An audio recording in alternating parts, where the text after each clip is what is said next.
Vladimir Martus, captain of the Shtandart. First time I have been at the festival in Brest in 1992, Brest 92. That was the time when normal people from East first time freely met normal people from the West. That was the happiest time. We were able to talk to each other, we were able to meet each other, share our vision, we were able to see that we are good people. In my dream, every maritime festival has to be like that. In my dream, Brest 2024 should be serving for purpose of uniting people.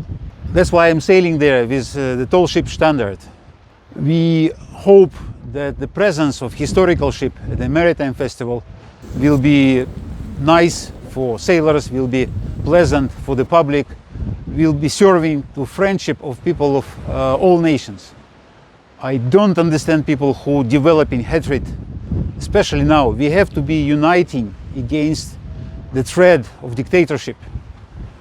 I know that prefect of Finistère made the decision not to allow Штандарт to enter, and I think this decision is not made by legal way.